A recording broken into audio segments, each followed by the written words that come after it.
Request of 42 person web on you.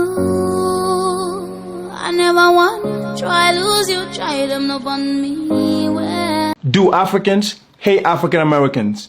The short response to this is don't just take my word for it. Go to Africa and find out for yourself. But honestly, this rhetoric that continues to be pushed is not only downright disgusting, but it's continuing to push a divide amongst us. There are ignorant people in the African community. There are ignorant people in the African American community.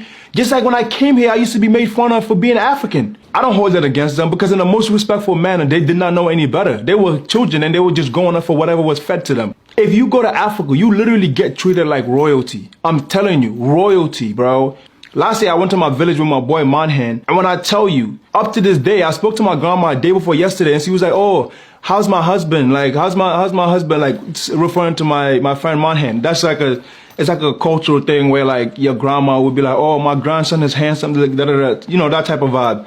Like as an African American, when you go to Africa, you literally get praise, bro. I spent all my early life wanting to become like African American, bro. I loved watching Nino Brown. I wanted to be just like Nino Brown. I used to be walking around in Africa with a band-aid under my eye because I wanted to be like Nelly. I only saw posters, just off of posters alone, found him to be so cool. Within my friends group, there was a point where nobody went by their African name. Everybody wanted to be named something else. I was Nelly. Somebody else was 50 Cent. Somebody was Snoop Dogg. Like that's literally how it was. The media is not gonna tell you that though. The media is not gonna tell you how many fights I got into because somebody wanted to be called Nelly. I'm like, do Africans hate African Americans? Like almost every kid in Africa wants to be like African Americans, bro. If you go to Gambia right now, bro, it can be 90 degrees.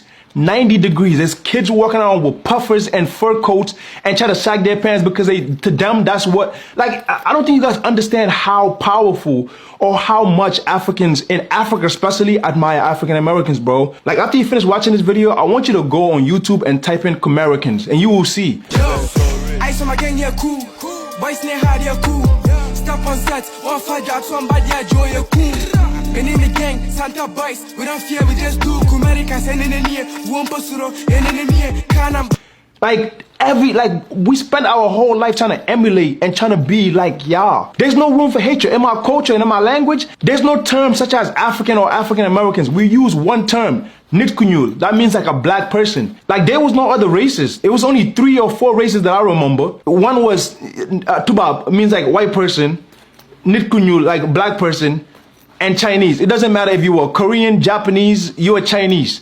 Like, and half caste means like you're half white and half black. That's all we knew for the most part. There was no room to be divisive. There was no room to how can you hate on somebody that you identify as? We literally all identified as black.